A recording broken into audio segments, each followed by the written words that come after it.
Hola, Hola, hola, buenas tardes. ¿cómo está, doctor? Bueno,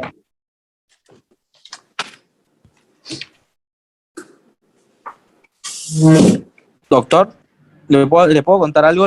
Hay algunos chicos que no se van a conectar de sexto porque justo salimos de rendir Vademecum. Bueno, bien. Así que nada, están ahí, el segundo turno está rindiendo. Vamos, Está bien. en la lucha, en la lucha. Yo Está acabo bien. de salir justo de un recuperatorio también, así que a full. A full. Parecía raro porque la semana pasada éramos 200 y pico y hoy cuando vi digo, somos 40 nada más, que raro. Bueno, está bien. Vamos a hacer el repaso de cardio, ¿sí? Ahí me mandan algunos mensajes privados, me hacen reír. Vamos a hacer el repaso de cardio. Espero que le haya ido bien a todos, ¿sí? Eh, y que ya se puedan focalizar ahora sí en medicina interna. La idea de este repaso, como les digo siempre, no es hacer un repaso más bien teórico, sino un repaso que tenga que ver más con lo práctico, ¿sí? Con casos clínicos que le puedan llegar a plantear en un examen oral. Entonces, si yo les digo que un paciente consulta por un dolor torácico, que es una pregunta muy frecuente, ¿ustedes qué diagnósticos diferenciales pueden sospechar de un dolor torácico? Bueno, depende, o sea, si es a nivel del epigastrio, puede ser reflujo gastroesofágico, pancreatitis, que bueno, yo ahí le tendría que hacer la anamnesis de lo que es el dolor, cómo es el dolor principalmente, si se irradia, no se irradia, si es opresivo o no es opresivo. En el caso de la pancreatitis, para descartar lo que es pancreatitis, le haría, si con alguna si tiene una posición antálgica, Ujú. si le cede o no le cede. Bien, ¿qué más? ¿Qué otros diagnósticos? Si irradia la espalda, disección aórtica, Bien, ¿qué más? Un síndrome infarto, coronario. Bien. Tengan en cuenta, como les digo siempre, cuando vayan a dar diagnósticos diferenciales de dolor torácico, traten de organizarse por órganos para no olvidarse ninguna patología. Bien. Recuerden que hay una patología que es el gran diagnóstico diferencial del infarto de miocardio. Esto se los digo también sobre todo a los chicos de sexto, a los pocos que estén conectados de sexto, que van a tener que rendir, que van a tener que hacer el internado rotatorio el año que viene, y siempre el caso clínico en la parte final del internado es el famoso paciente con osteocondritis, ¿sí? Que los llevan a confundirse ustedes con un infarto agudo de miocardio. No se olviden la osteocondritis, porque además es algo que uno ve muy frecuentemente en una guardia y que muchas veces nos obliga a descartar ese famoso infarto. Recuerden revisar bien. Pericarditis. El ¿Cómo? de la pericarditis, que es secundario a una infección, por ejemplo, un cuadro de resfrío, algo de eso también, que es muy similar. Exactamente. Tengan en cuenta también revisar bien la piel del paciente. Miren, fíjense, no sea cosa que haya algún herpes zóster, ¿sí? Recuerden que los herpes zóster son muy dolorosos y muchas veces se asienten sobre la región torácica. No descarten esto. No se olviden de preguntar sobre algún traumatismo, no solo por la osteocondritis, sino por las fisuras costales. Eh, las fisuras costales son un cuadro de consulta muy frecuente, de dolor torácico en la guardia, muy frecuente, sobre todo en personas que juegan deportes de fricción, como puede ser el fútbol, como puede ser el básquet. Bien. Esta pregunta de dolor torácico es una pregunta que se repite año tras año. Siempre a alguno de ustedes les va a tocar la pregunta, la famosa pregunta de un paciente que consulta a la guardia por un dolor torácico. Bien. Profe, como último sería un ataque de pánico, también sería El ataque de algo. pánico, el ataque de pánico también. El ataque de pánico también puede ser la crisis de angustia, la crisis de ansiedad. El ataque de pánico también puede dar esa opresión torácica que se puede convertir en un diagnóstico diferencial. En cuanto a otra patología importante, ¿sí? Que no pueden olvidarse, que tienen que saber englobar bien de acuerdo a las características que presenta el paciente, y que siempre preguntamos en los exámenes finales, porque es otro cuadro muy frecuente, es el síncope, ¿sí? Recuerden, un paciente que pierde la conciencia, es importante la anamnesis de cómo fue el evento, de qué manera se desencadenó, ¿bien? Tengan en cuenta la anamnesis, orientarla de acuerdo también, por supuesto, a la edad y al sexo del paciente. Recuerden la hipotensión ortostática, que suele ser muy frecuente en las mujeres en épocas de menstruación, ¿sí? Sobre todo mujeres con hipermenorreas. Recuerden también, por supuesto, que pueden haber síncopes de origen vasovagales, que ustedes siempre en los exámenes son los primeros que mencionan, pero en realidad son los menos frecuentes. Bien, lo que tenemos que pensar siempre son los síncopes que pueden llegar a tener un origen cardiológico, que en definitiva es la gran amenaza en los pacientes que se sincopan, ¿sí? El gran objetivo que tenemos como médicos de base a la hora de encarar un paciente, encarar el diagnóstico de un paciente que se sincopó, es sin ningún tipo de dudas tratar de descartar que ese paciente no tenga una arritmia subyacente, ¿sí? No se olviden de eso, porque uno les pregunta eso y es como que se quedan trabados pensando, y en realidad lo que queremos es que piensen que el síncope tiene ese origen cardiológico, que lo tienen sus valvulopatías, que las van a estudiar, que los tienen las arritmias, sobre todo en las FA, y en las valvulopatías, si hablamos de eso, tenemos que mencionar, por supuesto, las estenosis aórticas, y que también hay medicamentos que pueden sincopar a un paciente, sobre todo los medicamentos bradicardizantes, como los beta bloqueantes, los diuréticos, medicamentos antipsicóticos o antidepresivos, ¿bien? Los grandes diagnósticos diferenciales del síncope, no se olviden la crisis epiléptica, cómo distingo entre una crisis epiléptica y un síncope. Recuerden la recuperación del paciente, que es una recuperación con muchísimo más cansancio, con pérdida del tono esfinteriano, en lo que tiene que ver con las crisis epilépticas o convulsiones, a diferencia de lo que ocurre en el síncope, donde el paciente despierta y está levemente orientado y no tiene este grado de cansancio que puede presentar una convulsión, ¿bien? Ni que hablar de la salivación, ni que hablar de la falta de control de esfínter. Y en el Otro gran... caso de un paciente con ACV también sería, ¿no es cierto? Exactamente. Otro gran diagnóstico diferencial, el paciente con accidente isquémico transitorio, con accidente cerebrovascular. Otro gran diagnóstico diferencial, los pacientes con, como mencionábamos recién, ataques de pánico, crisis de angustia. No se olviden de eso, y no se olviden que un paciente que se sincopó, aunque yo tenga la certeza de que es una chica joven de 18 años, que puede haber sido secundario a un cuadro de hipermenorrea, siempre tengo la obligación de a esa paciente hacer un electrocardiograma para quedarme tranquilo de que no haya una causa subyacente cardiológica que la puede llevar a la muerte súbita. Bien, acuérdense que pueden tener incluso bloqueos de segundo, de tercer grado, y si es posible, hacer también un ecocardiograma pensando en que puede llegar a haber alguna valvulopatía. Bien. En cuanto a la presión arterial, que muchos me preguntan, ¿sí? Puede haber alguna pregunta sobre hipertensión arterial, y bueno, por lo general uno plantea algún caso clínico de un paciente hipertenso. Tengan en cuenta a la hora de estudiar hipertensión, tratar de sectorizar las causas según origen, renal, endocrino, medicamentoso. No se olviden, por favor, de las causas medicamentosas de la hipertensión arterial. Este año fue una pregunta de examen en Interna 1, al menos en uno de los exámenes que me tocó tomar a mí, y es una pregunta de suma importancia. Tienen que conocer cuáles son las drogas que pueden ocasionar, tanto las drogas de abuso como las drogas que utilizamos farmacológicas, que pueden ocasionar hipertensión arterial en los pacientes. Bien. El manejo, ¿sí? Recuerden los grupos de drogas, las familias de drogas, las combinaciones de los beta bloqueantes con los ARA2, con un diurético.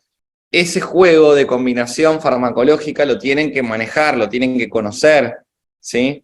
Recuerden que no pueden combinar algunos medicamentos, no nombren 2 bloqueantes cálcicos, ¿sí?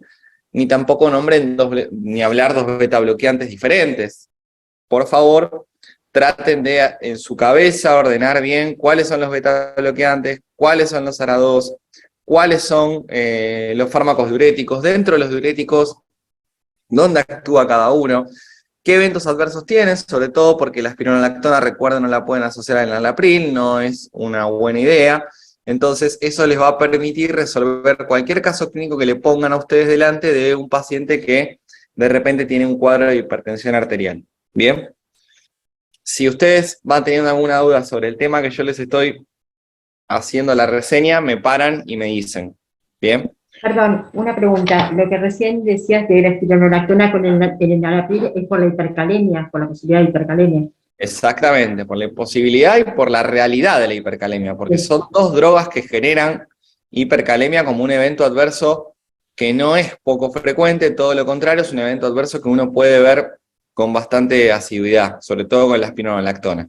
Perfecto, gracias. Tengo una consulta. Sí. En la hipertensión arterial, que es refractario el tratamiento. Una vez que uno empezó, ¿no es cierto? Por ejemplo, con un IECA, le dimos un diurético y le dimos un beta bloqueante, por ejemplo. ¿Ahí qué hacemos en ese caso? ¿Qué le agregarían? Porque, o sea, yo tengo como que se aumenta dosis o se agrega un cuarto fármaco. En este caso, ¿cuál es el cuarto fármaco? Porque tenía como un alfa-metildopa, me parece, o alguna hidralazina, un enalaprilato. Pero el tema, por ejemplo, vos das un enalaprilato, baja muy rápido la presión. Vos corregime si estoy mal, ¿sí? Porque por ahí voy muy rápido. El enalaprilato baja muy rápido la presión, pero después revierte al poco tiempo. Y tengo que tener cuidado que el paciente no sea una ACV, por ejemplo. Sí.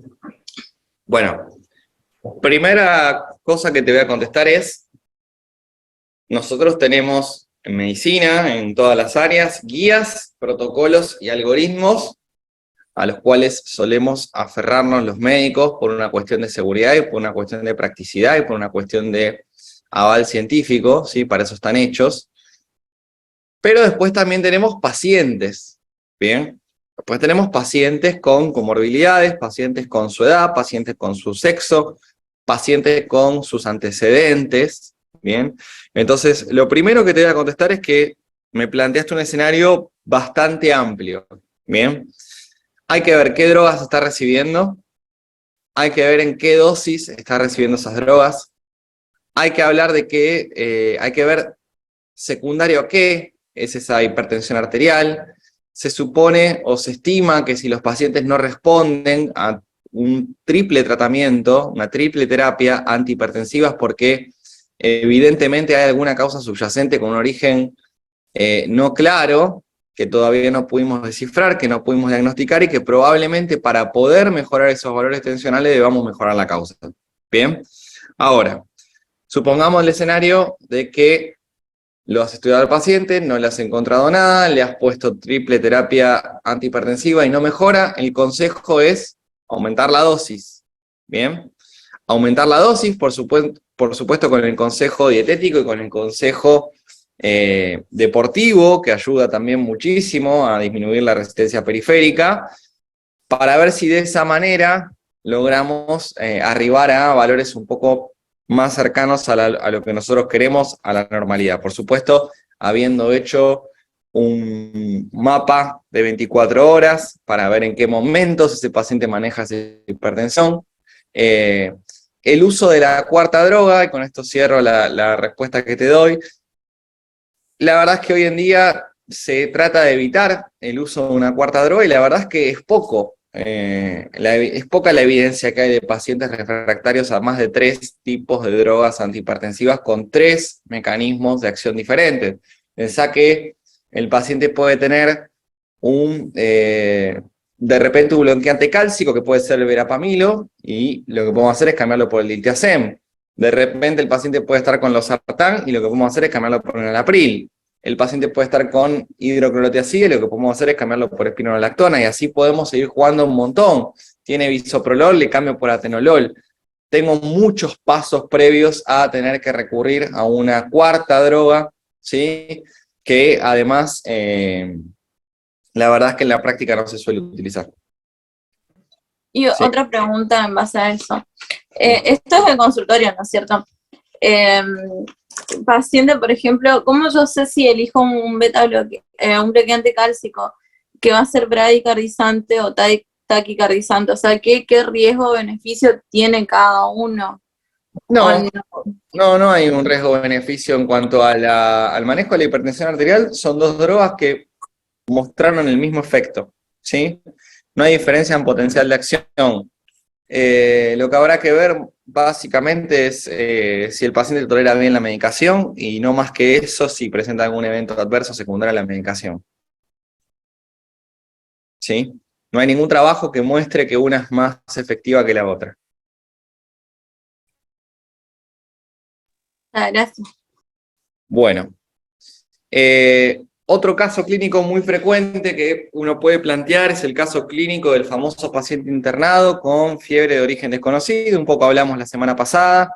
Un paciente que se interna a foco de punto de partida de una neumonía o una infección de piel y partes blandas, una infección urinaria, y comienza con una fiebre sostenida que no mejora con la rotación de la antibiótico terapia, que a veces tiene un reflejo positivo en lo que es la toma de los hemocultivos y a veces no. Recuerden que los hemocultivos tienen un 30% de efectividad, ¿sí? de sensibilidad, de positividad a la hora de obtener un resultado, solo un 30% de rédito. Y entonces en ese caso, esos pacientes uno los empieza a estudiar de una manera diferente para tratar de ver si podemos descartar de alguna manera la presencia de una endocarditis, ¿sí? Que es una de las grandes causas de la fiebre de origen desconocido en un paciente con antecedente de alguna infección. Recuerden los criterios diagnósticos, los mayores, el rescate en hemocultivo del germen y el ecocardiograma, fundamental que recuerden esos dos criterios. Por supuesto los menores con la fiebre, con los antecedentes del paciente, con las enfermedades cardíacas previas, las manifestaciones que pueden ser embólicas, inmunes, pero lo fundamental es que tengan en la cabeza, ¿sí? Presente, que no hay endocarditis si no tengo, aunque sea un ecocardiograma que me muestre las vegetaciones y si no tengo, de alguna manera, un microorganismo rescatado en el hemocultivo. La aparición de un nuevo soplo es otro de los criterios, ¿sí? Que también es importante que lo tengan en cuenta, y también tengan en cuenta que el tratamiento de la endocarditis es un tratamiento prolongado, ¿sí? Que no puede durar menos de 28 días, y que una de las complicaciones de la endocarditis, entre tantas complicaciones que tiene, muchas veces puede ser la pérdida de la funcionalidad de la válvula que lo lleva al paciente a un reemplazo valvular con insuficiencia cardíaca. De endocarditis básicamente esto. Recuerden los gérmenes más comunes, ¿sí? Recuerden que los pacientes adictos a las drogas de tipo endovenosa también tienen mayor riesgo de desarrollar endocarditis. Recuerden las complicaciones que pueden haber por una endocarditis, los tiempos de tratamiento. Bien. De pericarditis no quiero detenerme demasiado. Otro de los diagnósticos diferenciales del dolor torácico agudo. Recuerden que tenemos que buscar algún antecedente de alguna infección viral, un electrocardiograma que me muestre de alguna forma esos segmentos ST-guirnaldas, como se conocen, que se puede complicar con un derrame pericárdico, ¿sí? Que se puede complicar a su vez con un taponamiento cardíaco, con toda la semiología del taponamiento cardíaco y toda la urgencia, o emergencia en realidad, que implica ese taponamiento cardíaco, que requiere, por supuesto, de la realización de un ecocardiograma, y que si es una simple pericarditis, que es una pregunta que les suelen hacer mucho en el hospital, y ustedes caen en la trampa de ir a una conducta bastante más invasiva, como puede ser una pericardiocentesis o algún tipo de tratamiento antibiótico, muchas veces mencionan. Recuerden que lo que hay que hacer es desinflamar el pericardio, y con un analgésico, un antiinflamatorio, muchas veces el paciente resuelve el cuadro. Otro cuadro clínico importante que yo particularmente les pregunto mucho en el examen, es la asimetría de miembros inferiores, el paciente que consulta por asimetría de miembros inferiores. Fundamental, por supuesto, orientado a una TBP, que ustedes tengan en cuenta todos los factores de riesgo que tiene un paciente para tener una trombosis venosa profunda. No olviden estudiar los factores de riesgo. No olviden estudiar también, por supuesto, todo lo que tiene que ver con la semiología de un paciente que van a revisar para ver si tiene o no tiene TBP. Recuerden que el dímero D es uno de los criterios que tenemos nosotros para arribar al diagnóstico en forma temprana, porque es sumamente sensible, aunque es poco específico, mientras esperamos, por supuesto, el gold estándar, que es el ecodoppler, para ver en qué lugar se aloja ese trombo, y que el tratamiento para estos pacientes es con enoxaparina. No quiero que nadie responda que se hace con bomba, con 30.000 unidades, porque eso no es así, ¿sí? A menos que el paciente tenga una falla renal. Si no, el tratamiento es con enoxaparina, 1 miligramo kilo cada 12 horas, que es la dosis anticoagulante. ¿Por cuánto tiempo? Por 5 días. Y después inicio anticoagulación en forma oral, ¿bien? Con ABK, acenocumarol, warfarina, y se verá si el paciente puede o no puede, esto más para los chicos de sexto, no para los chicos de quinto, si puede o no puede recibir anticoagulantes orales directos, ¿bien? Es un caso clínico que siempre les pregunto, es importante que recuerden los factores de riesgo, porque de esta pregunta se desprende, por supuesto, el tromboembolismo pulmonar. A las 72 horas, ¿no es cierto que se inicia con los ACO? ¿Qué ACO? O sea, la acenocumarol o la warfarina, por ejemplo. En el O sea, evento, porque vas dando juntos, ¿no es cierto? A sí, medida que vos empezás con la enoxa, comenzás con... exacto. La recomendación, tanto en TEP como en TBP aguda, es que el paciente reciba enoxaparina durante 5 días. Hay trabajos que hablan de 3 días, pero lo ideal es que el paciente reciba enoxaparina 5 días y que una vez que transcurrieron esos 5 días, empiece, como bien dijiste vos, a cabalgar el anticoagulante oral para después controlarlo con el ring, ¿sí? Que es otra de las preguntas que les suelo hacer, cómo se controla un anticoagulante oral, sobre todo a los chicos de sexto año, para ver si está en rango, y de esa forma puedo recién ahí, puedo sacar la enoxaparina y dejarlo solo con la anticoagulación oral hasta volver a tener otro ring dentro del rango. ¿Bien? Martín, disculpa, Sí. una consulta. Si no hay enoxaparina, porque depende también dónde esté, o no se Sí. puede, heparina 5.000 unidades cada 12 horas. Se puede heparina 5.000 unidades cada 12 horas, ¿sí? Para Dependiendo falla del renal. para pacientes con falla renal, o para lugares, como bien decís vos, que no cuentan con enoxaparina, que es un poco más cara que la heparina. No es mucho más cara, pero es un poco más cara que la heparina. En ese caso sí puedo indicarle heparina no fraccionada 5.000 unidades cada 12 horas. Gracias. Doc, ¿y si tiene contraindicación para los anticoagulantes? ¿Quién me pregunta de qué año es? Quinto. Bueno, a vos te vamos a perdonar entonces. Si tiene contraindicación para los anticoagulantes. Bueno, primero, ¿qué contraindicación podría tener la paciente para un anticoagulante? ¿No? Una cirugía reciente. Una cirugía reciente tenemos. Una cirugía reciente. Bueno, en ese caso tendremos que ver cuál es el riesgo, ¿sí? Y cuál es el beneficio. Siempre hay una premisa que tenemos nosotros, los hematólogos, que preferimos el sangrado y no la trombosis, ¿sí? Yo tengo muchas más herramientas para revertir el sangrado que para revertir la trombosis. Por supuesto que si se hizo un clipado de un aneurisma cerebral hace una semana, y la verdad que qué mala suerte que haya hecho la trombosis. Esos pacientes se manejan con bomba de heparina porque es mucho más estricto el control, se hace por hora, con el APTT. Son los pacientes que nunca queremos tener, ¿sí? Por supuesto que esos pacientes todavía con anticoagulación oral no van a poder estar, ¿sí? En el tiempo inmediato. Lo ideal es que pase un mes del evento hemorrágico para poder iniciar la anticoagulación a dosis plena. No sé si con eso voy a responder tu pregunta, porque son casos individualizados que nos llevan muchísimo trabajo, ¿sí?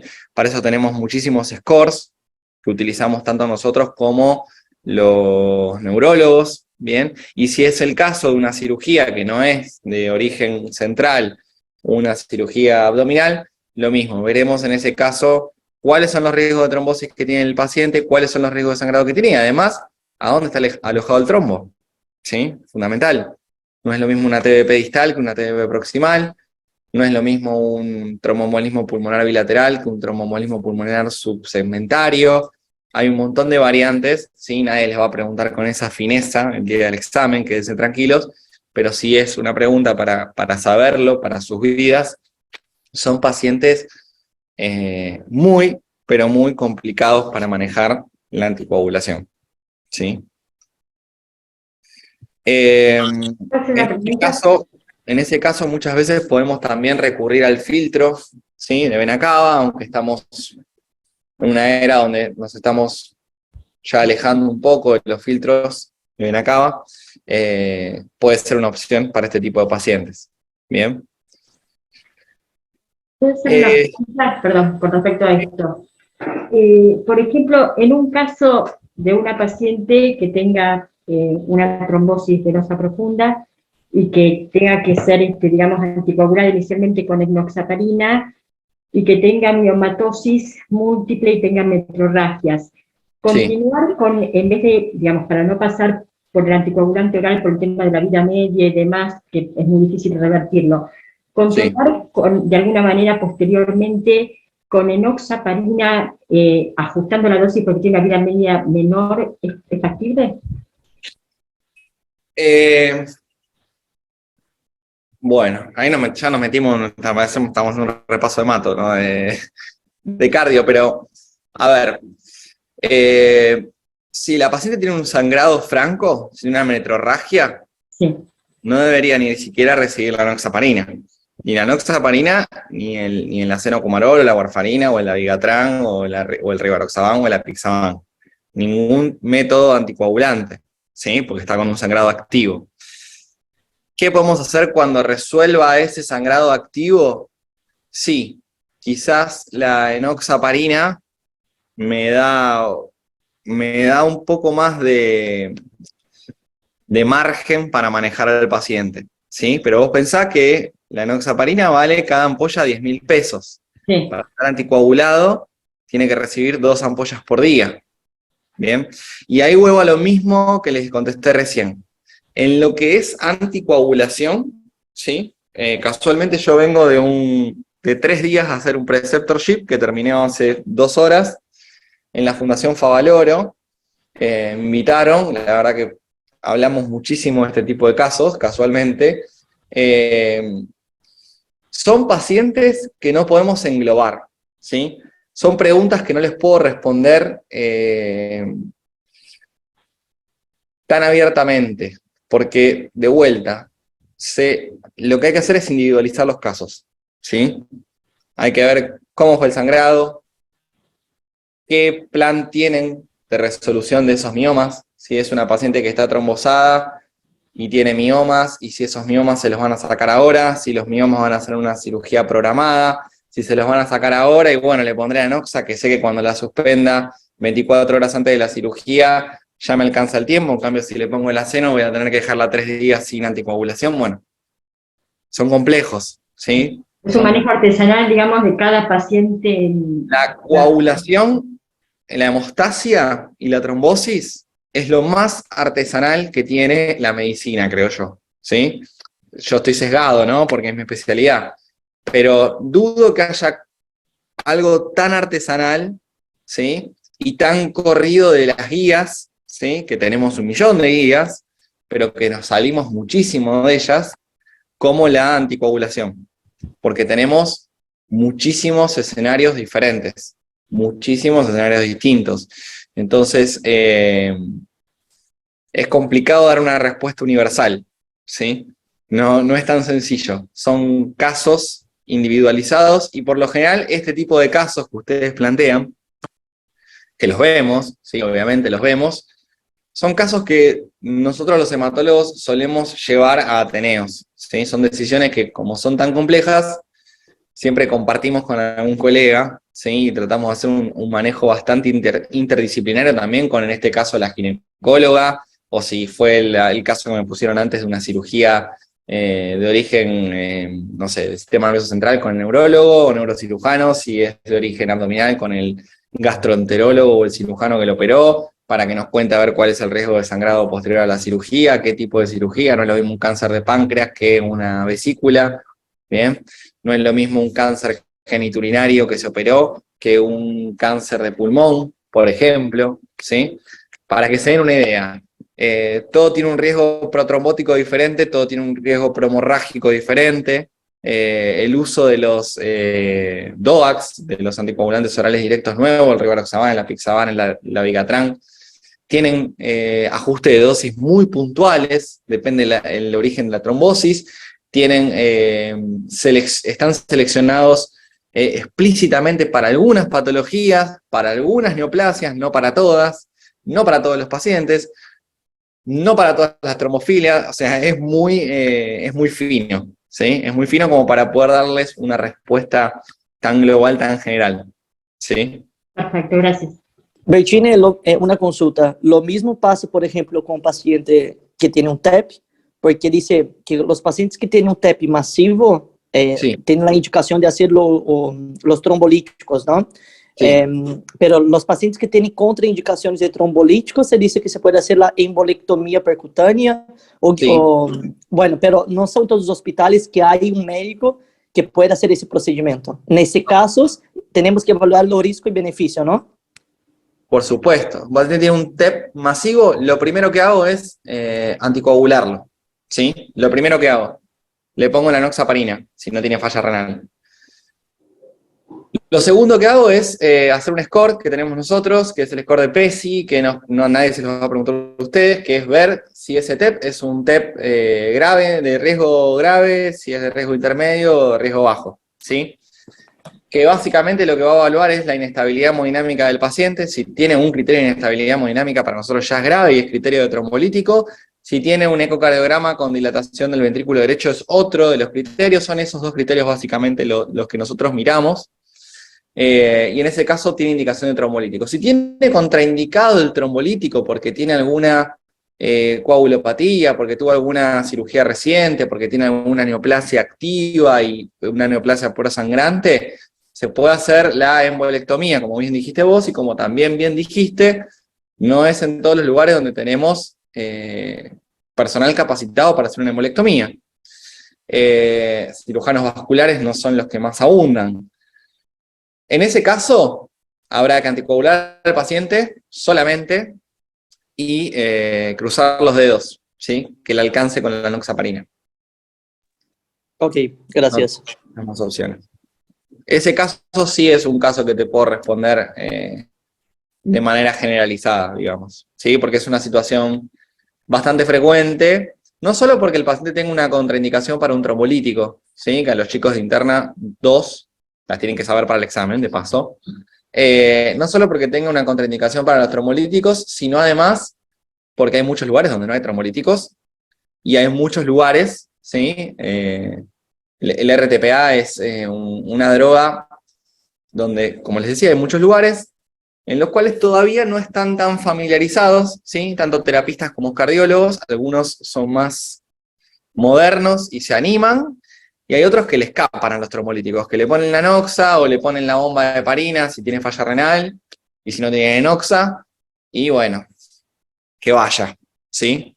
Pero si tiene criterio, si es un tema masivo, está descompensado hemodinámicamente, tiene dilatación del ventrículo derecho, tiene más de 80 años, bueno, ese paciente tendría que recibir trombolíticos.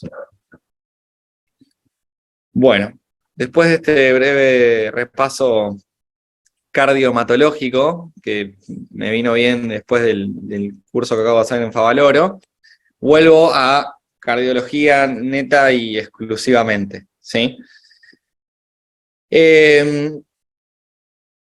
Otra cosa que les suelen preguntar, esto va más que nada para los chicos de Interna 1 en el examen, recuerden que Rey les pregunta drogas y dentro de esas drogas les suele preguntar muchas veces los digitálicos. Recuerden los eventos adversos de los digitálicos, recuerden qué cosas tienen que mirar, ¿sí?, antes de indicar un digitálico, ¿sí? Recuerden que el paciente si tiene edad avanzada, si tiene falla renal, si tiene hipocalemia, hipomagnesemia, falla renal ya dije, si está hipóxico, seguramente se va a intoxicar con el digitálico. ¿Sí? Y eso es una pregunta que le suele hacer el doctor Rey en los exámenes. Bien. De la insuficiencia cardíaca izquierda, recuerden los escalones de tratamiento, los hemos mencionado más de una vez en la clase.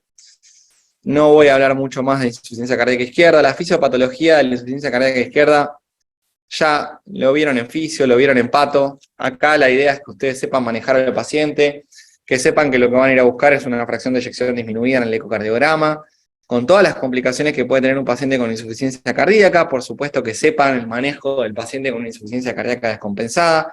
Lo hemos repasado la semana pasada un poco cuando hablamos de ese famoso trío de diagnósticos diferenciales del paciente que estaba séptico, del paciente que tenía un TEP y el paciente que podía tener una insuficiencia cardíaca descompensada, ¿sí?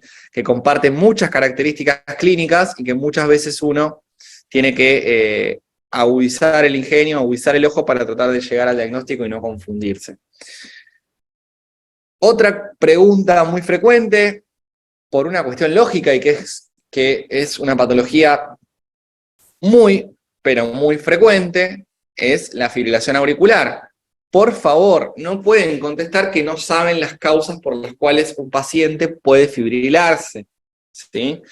No pueden no responder. Todas estas cosas que estamos viendo en la clase de repaso, salvo este mini repaso hematológico que tuvimos que fue muy fino, todo el resto de las cosas que yo les voy hablando son cosas que ustedes no pueden contestar que no saben, ¿sí? No pueden decir que no estudiaron eso para el examen final. Son cosas grandes. Las causas de las FA son cosas grandes, ¿sí? Una valvulopatía, sobre todo la estenosis mitral, recuerden, por el éxtasis venoso que provoca, las miocardiopatías dilatadas, las cardiopatías isquémicas, infartos, hipertensión, pericarditis, ¿por qué no? Infecciones, todo lo que tiene que ver con drogas de abuso como las metanfetaminas o la cocaína, ¿bien? Recuerden que todo eso puede desencadenar cuadros de fibrilación auricular, que se puede tratar con beta bloqueantes sencillamente, con un bisoprolol, que es por lo general la droga que más utilizan los cardiólogos para el control de la FA. También pueden utilizar digoxina, también por supuesto se puede utilizar atenolol, hay algunos que lo hacen de hecho, y hasta incluso un bloqueante cálcico, ¿sí? No conteste la amiodarona. ¿Cuándo le van a dar amiodarona a una FA? Cuando es aguda y, por ejemplo, cuando es aguda se hace la cardioversión eléctrica y al ser crónica creo que se le da amiodarona, ¿no es cierto?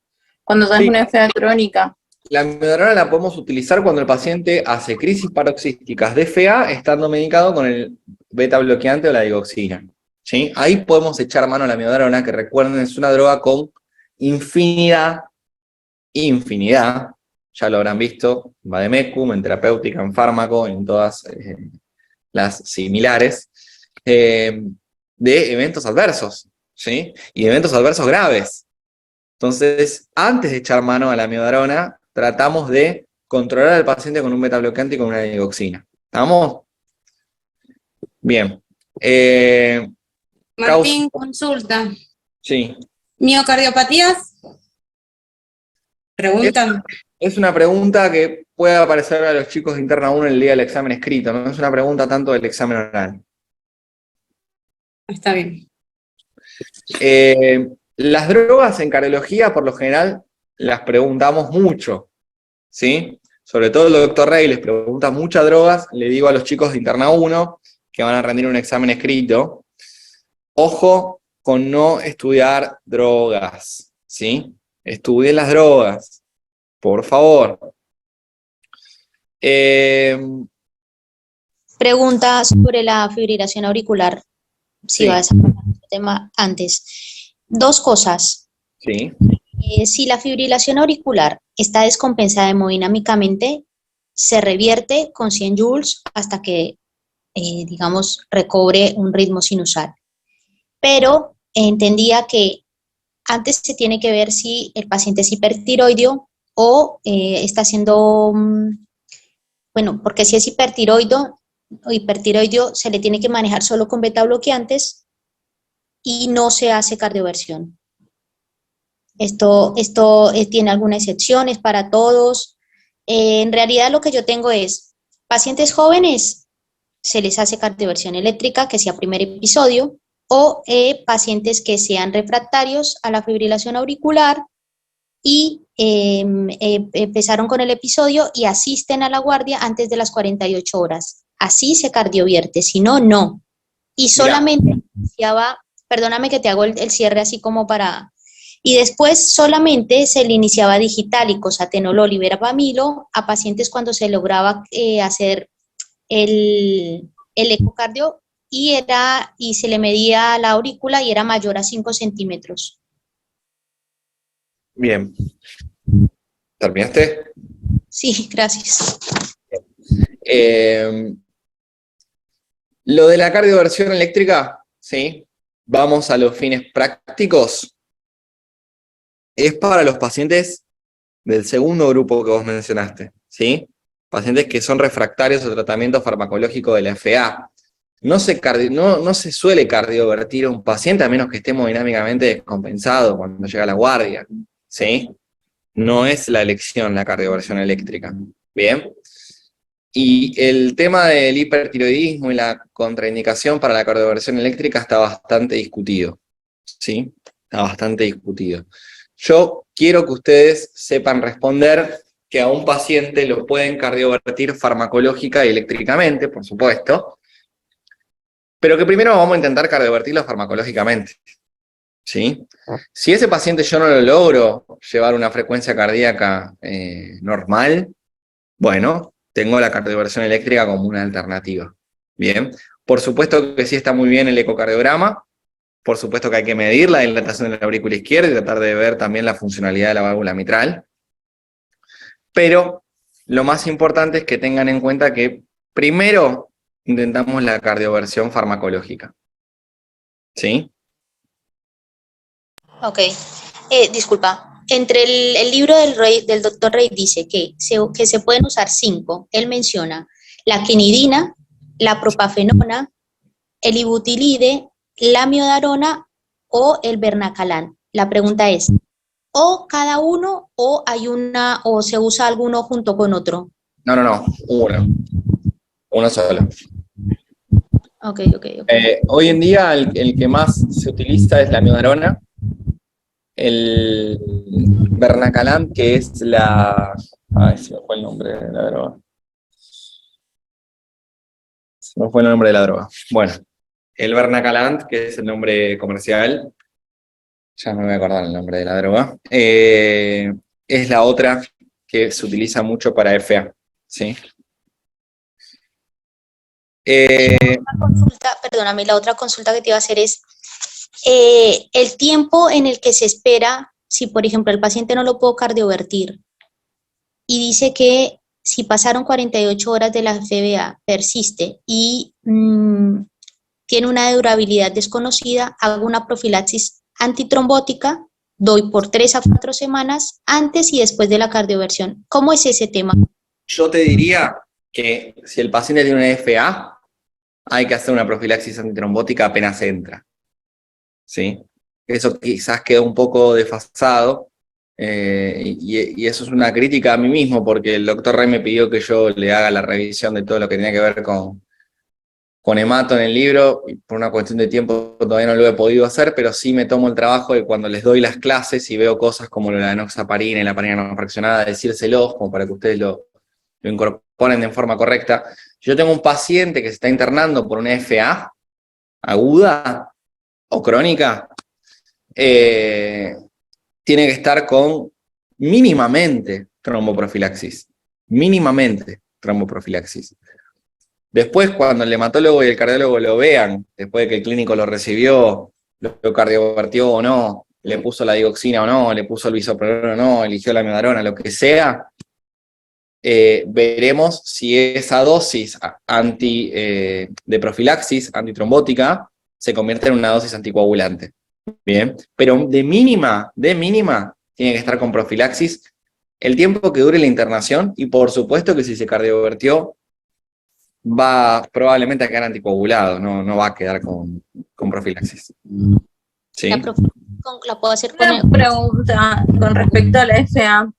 Yo Sí. tengo que, por ejemplo, en aquellas que son más de 5, de 5 centímetros, ¿no es cierto? Está contraindicado tanto el atenolol, la dioxina o el verapamil, por ejemplo. O sea que lo más usado siempre es lo que sería amiodarona o la propafenona. O sea, esas dos drogas como básicas. Cuando la base o el origen de la FA es una miocardiopatia dilatada, lo que se prefiere es la amiodarona.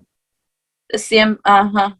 Cuando hay una miocardiopatía dilatada, se prefiere la amiodarona. No quiere decir que ustedes no van a ver a lo largo de su vida médica pacientes con FA, con aurículas dilatadas, que estén con bisoprolol. ¿Sí? Por eso siempre les digo, una cosa es lo que uno lee, y después en la práctica también pasan otras cosas. ¿Por qué? Porque a los cardiólogos les pasa lo mismo que nos pasa a nosotros con la coagulación, me imagino. El paciente es un todo, ¿sí? Y hay que ver todo el ecocardiograma, ¿sí? No solo la dilatación de la aurícula, el flujo que el paciente maneja, la edad que tiene, la presión que maneja, los riesgos trombóticos que tengan, los riesgos de sangrados que tenga, la viabilidad de sus vasos. En fin, tampoco me voy a meter tan específico en lo cardiológico porque estaría pasando un área que no es la mía y no me corresponde, pero no se evalúa solamente. Es como hablar de la fracción de eyección en la insuficiencia cardíaca. Ellos también evalúan funcionalidad muscular, ¿sí? Funcionalidad valvular. Hay un montón de otras cosas que ellos observan a la hora de determinar el diagnóstico de insuficiencia cardíaca, ¿sí? La estabilidad del septum. Entonces, quizás esa frase así, dilatación de aurícula por arriba de 5 centímetros, amiodarona, bueno, sí, por supuesto, sí, hay un montón de trabajos que hablan de eso, pero también hay pacientes que la amiodarona no la toleran muy bien y que andan bien y no hacen más crisis paroxísticas de FA o controlan su frecuencia cardíaca con el bisoprolol. ¿Bien? O el atenolol. Como para no englobar por ahí los fármacos, que por ahí es lo que más me cuesta en cardio. Estaría bien que yo diga, por ejemplo, no sé, en las arritmias, por ejemplo, que son supraventriculares, como tratamiento básico una amiodarona, porque viste que para la AA también se puede usar la amiodarona. O no estaría bien dicho, por ejemplo, un aleteo. ¿Para un aleteo? Sí, podés usar el aleteo, lo que tiene, hay que ver cuánta repercusión clínica trae ese aleteo. ¿Sí? Ajá. Y ahí ya nos metemos en scores cardiológicos que nadie les va a preguntar. ¿Sí? Yo diría que para un aleteo un beta bloqueante es más que suficiente. Está. ¿Sí? Martín. Y para prevenir la recurrencia de la FA, amiodarona. Para prevenir la recurrencia del FA, lo mejor que puede... sí, la amiodarona es la que mostró mayor eficacia, sin ningún tipo de dudas, pero por esto que yo les digo de la amiodarona y de todo su efecto colateral que trae aparejado, muchos se van a la casa con la dioxina y el bisoprolol, y si vuelve a repetir y vuelve a recurrir, ahí recién se le pone la amiodarona. ¿Alguien me quería preguntar algo? Sí, yo te hago una consulta con relación a la FA y un paciente que tenga hipertiroidismo. Sí. Vi dando vueltas por ahí, ¿viste? Porque uno siempre lo hace. Que alguien preguntó, o sea, un doctor preguntó a un compañero, ¿cuál es la diferencia del tratamiento de un paciente joven y un paciente añoso? No, perdón. Preguntó cuál sería la diferencia de un paciente joven y un paciente añoso. O sea, no sé, pensé por el tratamiento. Si el paciente lo trato la FA de base antes de tratar el hipertiroidismo, se le daría atenolol al joven y verapamil al añoso. No termina de entender por qué le preguntó eso, hay que ver qué caso, cómo era el caso clínico que tenía el paciente. No te puedo responder, no sé por qué le hizo esa pregunta. Quizás lo está diciendo por esto, porque ya este planteo se ha hecho en varios exámenes y es el paciente hipertiroideo no se le trata la FA en el momento con cardioversión, sino que se espera que tenga valores eutiroideos normales y se le va manejando con beta bloqueante. Por eso quizás surge. Sí, apagué la cámara para ir a buscar el cargador de la compu. Hay un riesgo en la cardioversión, en el paciente hipertiroideo, que no está controlado sobre todo, de desarrollar crisis tirotóxica, que es un cuadro mortal. Los chicos de internados ya lo han aprendido. Más que nada hace referencia a eso, pero la verdad es que yo lo he hablado con amigos cardiólogos, no clínicos cardiólogos, que contestan algo que es muy coherente. Cuando el paciente llega a la guardia con una FA de alta frecuencia, y yo lo tengo que cardiovertir, porque no lo pude revertir farmacológicamente, no voy a perder mucho tiempo viendo la TSH. ¿Sí? Esa fue su respuesta, para que ustedes tengan en cuenta. ¿Sí? Por supuesto tienen que conocer a la hora de contestar un examen, ¿sí? Donde ustedes tienen que conocer la teoría, pueden responder con mucha altura al docente: doctor, si usted me está preguntando por el riesgo que tiene un hipertiroideo en la cardioversión eléctrica, y sí, quizás pueda ser una crisis tirotóxica, pero la verdad es que en este momento el paciente se puede morir infartado por la FA.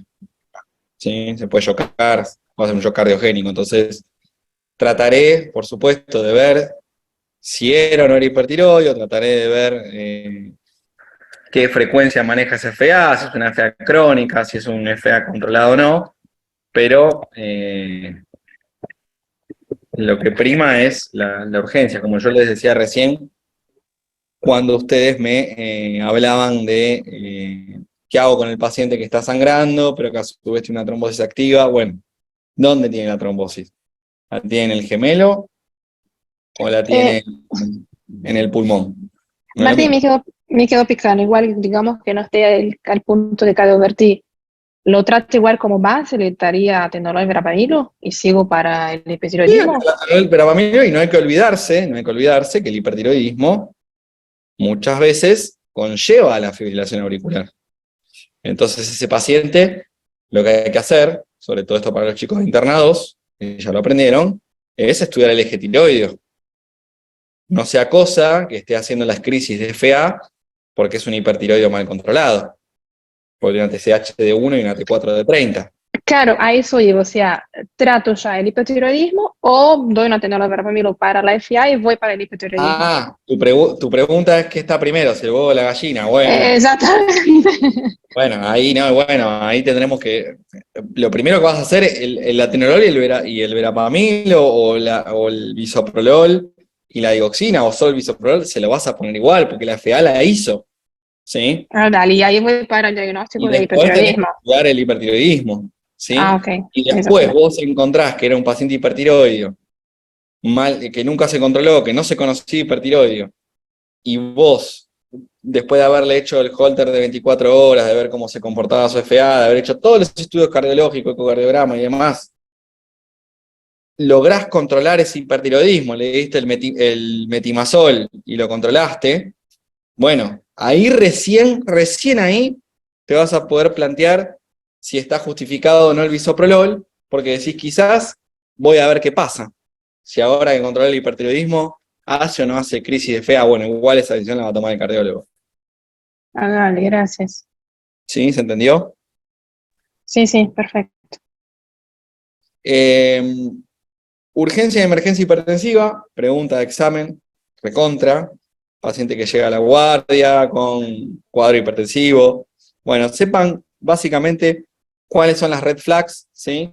Las cosas que ustedes tienen que pedirle al paciente.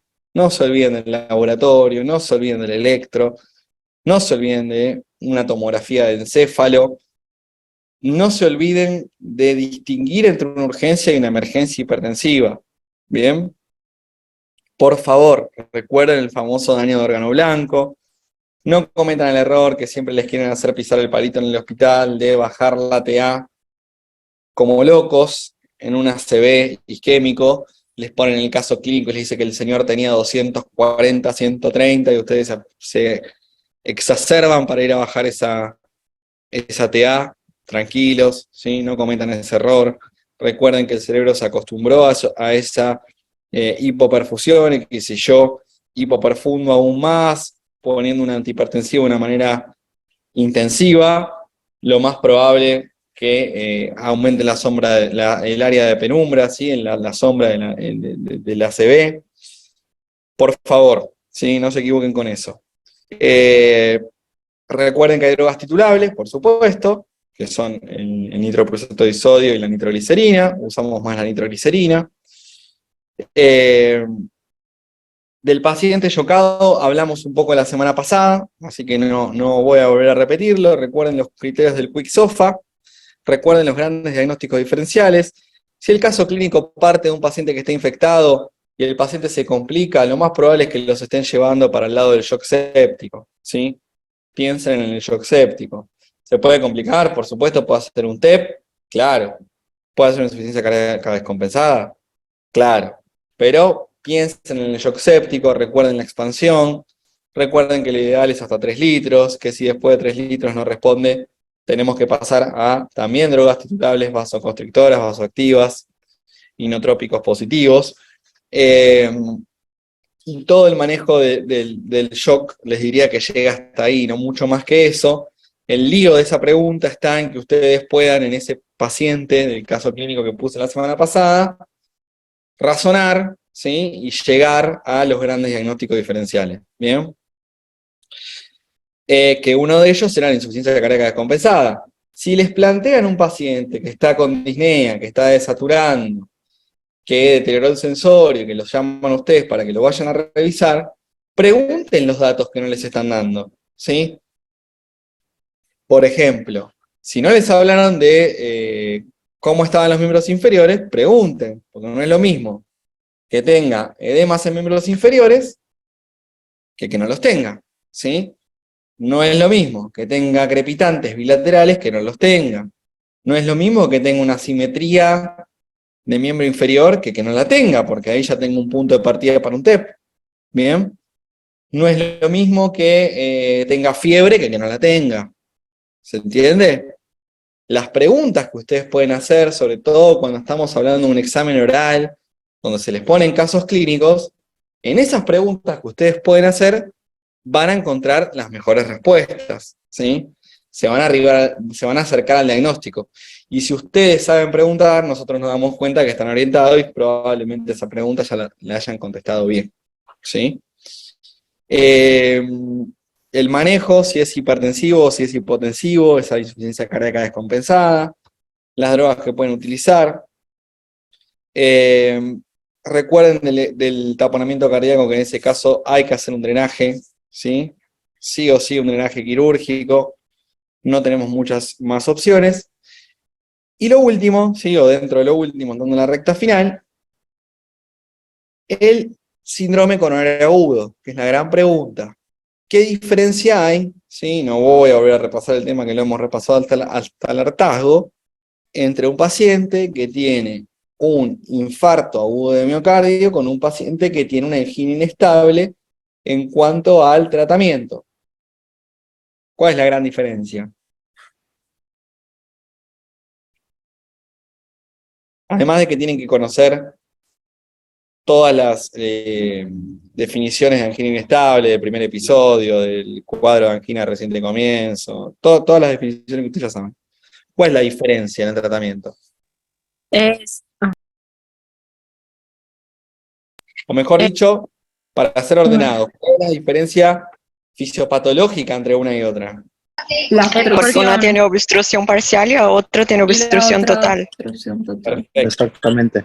Entonces, si yo tengo una... Bueno, en una usaremos... Y en una el dolor cede. En las dos puede ser el dolor.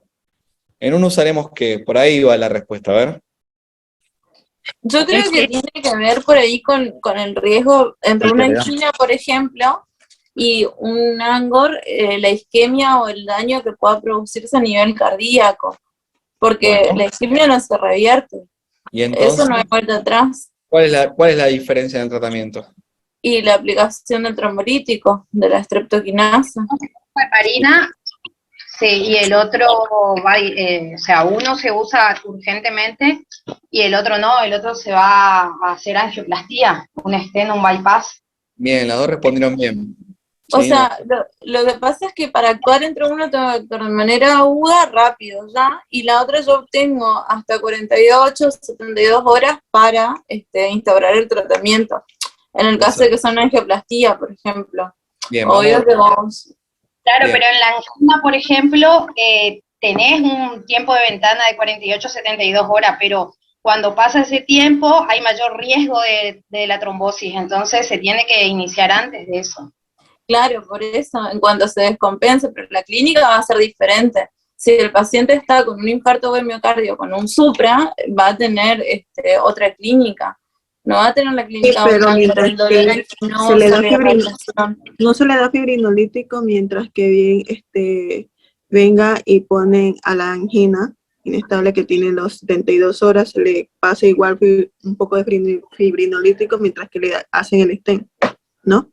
Bien, me encantó esta discusión, este debate que se armó presidencial acá en el Zoom. Muy rico, por cierto. La verdad que todos contestaron cosas correctas, ¿sí? Nadie dijo ninguna barbaridad. Están todos aprobados, no, mentira. Todavía falta para el examen. ¿Te puedo hacer una pregunta? Sí, antes que responda yo, dale. Vale, con respecto a la FA, el doctor Rey dice que se le hace el eco y se hace el tratamiento de acuerdo a si es menor a 5 centímetros o mayor a 5 centímetros. Sí. ¿Tenemos que basarnos en eso o como vos explicaste recién, o sea... Para el examen escrito igualmente lo basado en los 5 centímetros, yo no dije que estaba mal, ¿eh? Yo dije que muchas veces, aunque esté mayor a 5 centímetros, no siempre vamos por la miodarona y que a veces se utilizan los beta bloqueantes igual, ¿sí? Ustedes pongan que el corte está en 5 centímetros porque eso es correcto, ¿sí? Pero si les están tomando un oral donde no es tan lineal la respuesta, donde no está en una hoja, ustedes pueden charlarlo con el docente como lo charlamos recién. Eso era a lo que yo iba, porque en un oral te pregunto yo, o sea, decirle así, porque obvio, si me dicen un contexto de un hiper, o sea... Vuelvo a repetir lo que les dije antes. En un examen final, lo que nosotros queremos ver es que ustedes hayan incorporado los conceptos a grandes rasgos, porque no tenemos una hora para tomar el examen. Tenemos como mucho 10 minutos.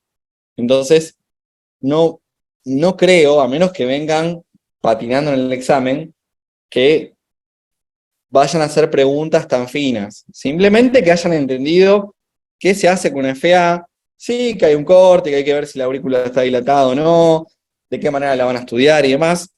Pero esto es un consejo, sobre todo para los chicos de segundo año, manejo simple de las patologías, ¿sí? Los chicos de Interna 1 quizás le preguntamos un poco más porque la van a rendir ahora por primera vez, pero los chicos de Interna 2 lo que buscamos es ver que ustedes hayan logrado desarrollar el ejercicio de hacer un diagnóstico y de qué manera van a tratar la patología, ¿sí?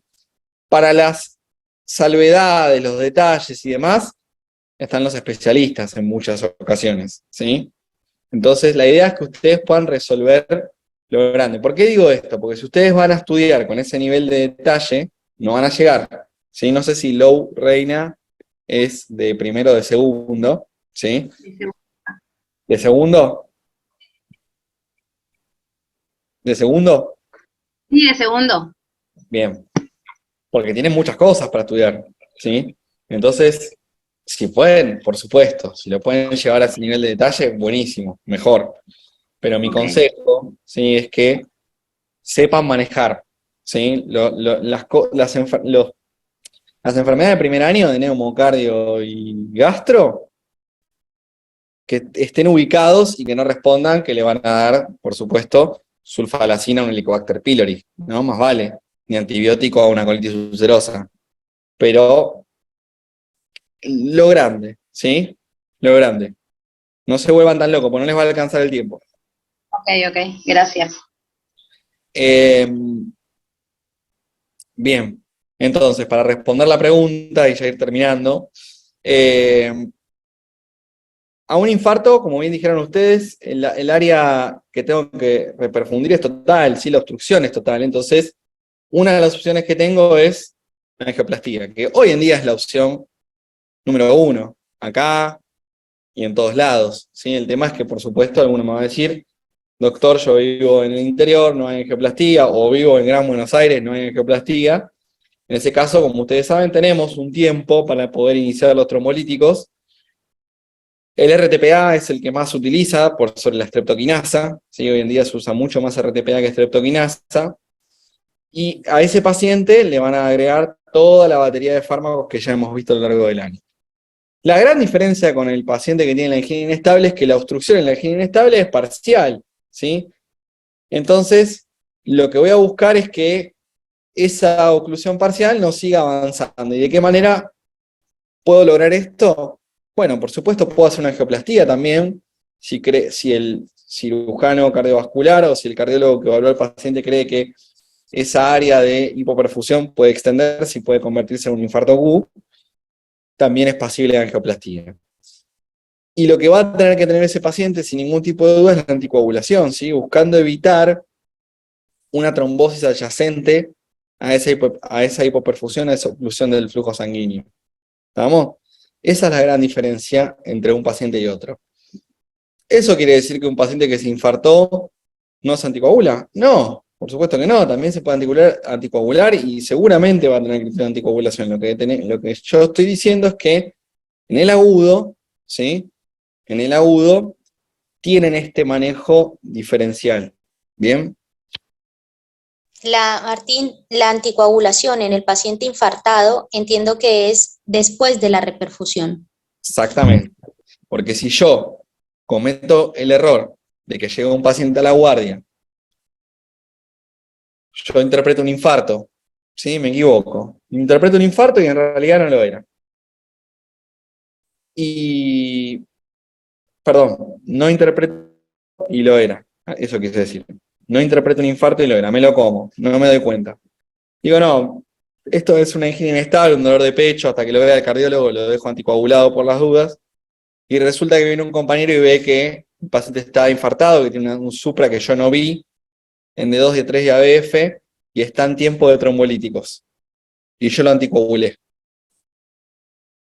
No lo pueden trombolizar. Se muere desangrado el señor. ¿Sí? Entonces, ojo con el uso del anticoagulante si yo no estoy seguro, ¿sí?, que sea o no sea un infarto. ¿Estamos? A eso es por eso que yo les hago esta pregunta. ¿Bien?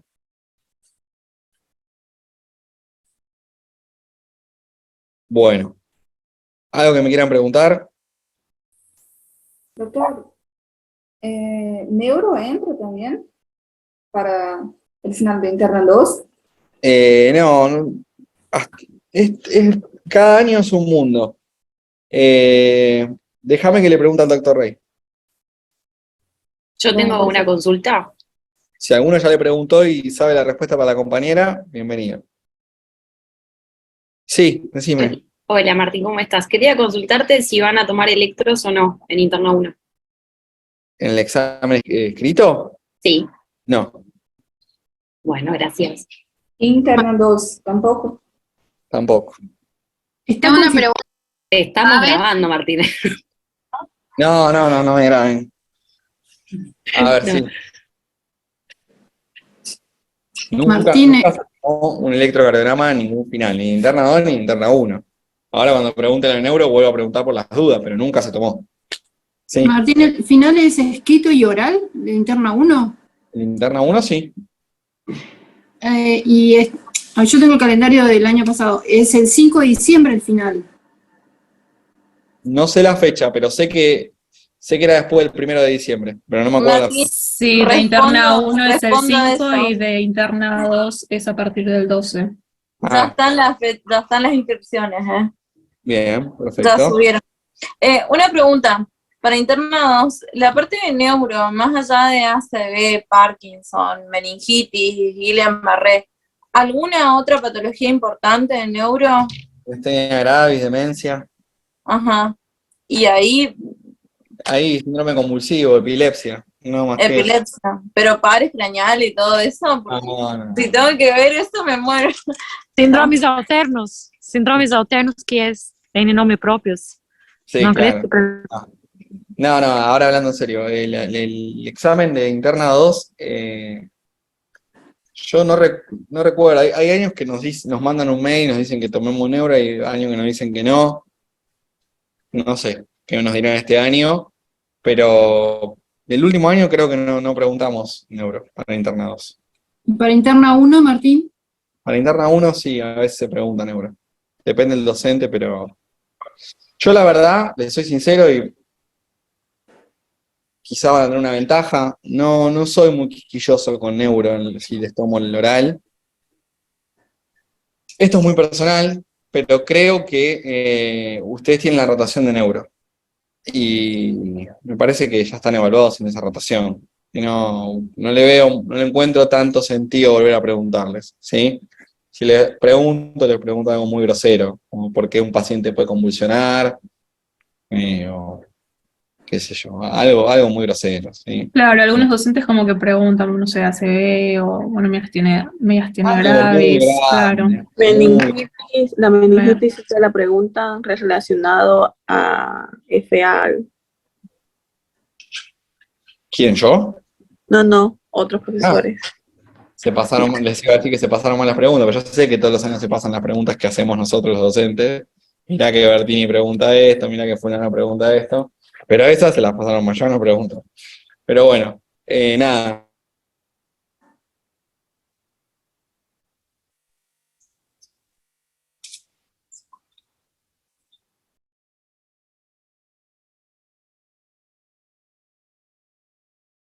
Se cortó. No.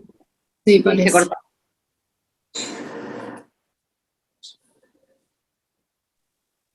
¿Ahí me escuchan? Ahora sí, Tengo una- sí. Ahora sí. ¿Repaso de interna 2 o no? ¿Cómo? Si va a haber algún repaso para No. interna 2 al final. No, me pidieron, pero la verdad es que como me lo pidieron a la hora, yo no pude ordenarme los horarios, ¿sí? La verdad que dejé este huequito para dar estas clases de repaso, que me la han pedido mucho. Como en interna 2 no me venían diciendo nada a lo largo del año, no le di bola. Pero bueno, para el año que viene voy como moraleja, aunque sea para que los que vienen tengan algún... Martín, una consulta. Digo, Para los... Pero necesitamos ahora, doctor. Sí, no sé, yo no tengo más. Sí, por favor. Por favor, Doc. Claro, por lo menos Ahora, ignoramos. Miren la hora Estamos que- recolaborando. O por lo menos 19:30. una media hora después del Escuchen, último repaso 19 interna 1. Son 19:15, yo 19:30 tengo que empezar una clase para el curso superior de hematología. O sea que Justita, imagínense 15 minutos, horario. 15 minutos. Llegué O sea, acá repasamos a las- hematio y repasamos reumato. a las Otro 5:15. día, entonces, profe. Sí, Martín, una pregunta. De interna 1, ¿van todos a oral? ¿No importa la nota del escrito? van todos ahora. Así te saque 6, 7, 8, nada, todos a Todos ahora. Bien, y bueno, nos enteramos después entonces quién va a oral y no. Todos van oral. Los que aprueban van todos oral. Ah, ok, bárbaro, Todos gracias. oral. Doctor, ¿y hay la posibilidad de interna 2 ser choice? Yo escuché eso, pero no sé si... Choice. O escrito. No. Interna, que haya un examen escrito además de un examen oral. No, solo el escrito. No. Solo el escrito. Es No, que Raca interno 2 dijo es solo en oral. la última, antes de rendirnos, creo que fue, dijo que podría tener la posibilidad de ser escrito. No, es solamente oral interna El 2. estado, el O dulce, escrito y oral, creo que también dijeron, pero no Compro creo. más que sea escrito y oral como fue siempre hasta hace 5 o 4 Ay, años. ojalá que no. Escrito y oral. Esto cambió ahí, creo, si no fue antes de la pandemia o por la pandemia, porque ya a mí se me mezclan los años, de semio, de interna 1, interna 2, pero fue por ahí. Por la pandemia cambió. Me parece que fue por la pandemia, porque históricamente Fue Siempre fue escrito de oral, interna 1. El escrito de interna 2, agradezcan que no lo tienen, porque era un escrito de 10 hojas a 4. Cuando digo 10 hojas, no estoy diciendo un número al aire. Estoy diciendo que eran 10 hojas de verdad. Entonces, aprovechen que es solo oral. Le hago una pregunta. Dijeron que interna 2 iba a comenzar el 12, pero hasta el 22 es la inscripción. ¿Se va a llegar a terminar antes del 22? Porque viste que si vos no te anotás antes del 22, Dependemos de todos los que se anoten. bueno. Nada, Depende- tranqui, eso siempre va bien, siempre lo ajustan. El año pasado fue lo mismo y todos los chicos que entraron Ya, me ha pasado ya las lo dos quedaron muy cosas. bien. Voy a ser totalmente sincero con ustedes, porque siempre me preguntan, sobre todo los chicos que viajan. Me ha pasado las dos cosas. Que hayamos terminado, supongamos que es del 2 al 22, me ha pasado que hayamos terminado después del 22 porque eran un montón, y me ha pasado que terminemos mucho antes del 22, porque eran pocos. Depende de los que se anoten, ¿sí? ¿Eso es interna 1 o interna 2? Y los chicos que viajan ya tengo pasaje para el 17, así que si me toca a vos acordarte. Yo me acuerdo de todo, pero yo no Te elijo. voy a escribir, ¿viste? Martín, por favor, tomame hoy. Ya me escriben, mínimo uno por día me escribe para eso, pero no, ni les contesto, no por maleducado, pero sino porque no tengo que responderle. Yo lo único que hago es, a mí me llega un mail y me dice, doctor, usted toma tal día, a los alumnos de tal letra, y se acabó, no hago mucho más que eso. ¿Sí? Pero, Porque, por eso ejemplo, es- hoy hablé con la facultad y le dije, mira, ya tengo el pasaje para el 17, ya hace 1.000.000 de años. Me dijo, bueno, lo que se puede hacer es cuando salga el listado, que toque un doctor, vos le escribís a este doctor preguntando si puede anticipar tu oral, porque ya pasa como la distribución de la facu, ¿no? Dijeron, hablas con determinado doctor que te toca tomar y le preguntas si tiene el tiempo o si te puede anticipar el horario. Bueno, eso no se precipiten, esperen a que salgan los listados. Sé ¿Es que interna 1 o interna 2? Sí, es un lío bárbaro. interna 2, Ah, ok.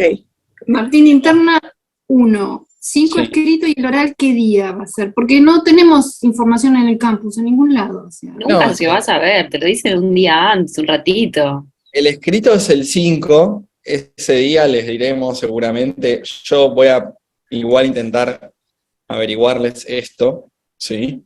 A ver cuándo son los horarios de interna 1, así a ver si el jueves que viene puedo, háganme acordar, el mismo jueves apenas empezamos el repaso, si yo no les averigüé, me mandan, me lo dicen, así yo le escribo al doctor Rey, ahora ya no porque ya es tarde, pero me dicen y le escribo y le pregunto.